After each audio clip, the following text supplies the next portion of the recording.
नमस्कार मित्रांनो, मी सुयश वैद्य. आज मी श्री केदारनाथ ग्रामदेवता मंदिर दर्शनासाठी म्हणून येथे आलेलो आहे. हे मंदिर रत्नागिरी जिल्ह्यातील संगमेश्वर तालुक्यामधील राजवाडी या गावामध्ये बसलेलं आहे. श्री मूळ महापुरुषाची मूर्ती देखील आहे. संगमेश्वरपासून अगदी अवघ्या 9 ते 10 किलोमीटर अंतरावरती हे मंदिर वसलेलं आहे. या ठिकाणी गरम पाण्याचे कुंड देखील आहे. थोड्या वेळाने आपण ते देखील कुंड पाहू. पण सर्वप्रथम आपण देवी देवतांचं दर्शन घेऊ. या ठिकाणी श्री केदारनाथ श्री वरदान देवाची मूर्ती आहे. त्याचं दर्शन घेऊन झालं आणि मग श्री चंडिकाई देवी, श्री वागजाई देवी, श्री इटलाई देवी, श्री मानाई देवी आणि श्री जुगाई देवीचं दर्शन देखील घ्यायला मिळालं. ही वरती त्या देवांची पालखी देखील आहे.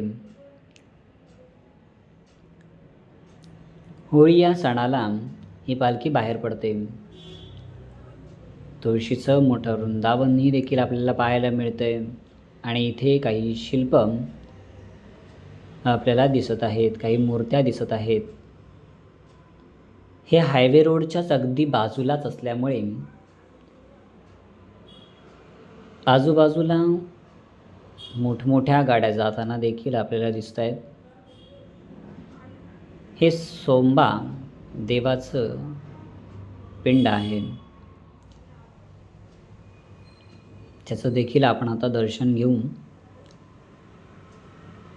ही थोडीफार काही शिल्प आहेत. ती शिल्प देखील आपण पाहत आहोत.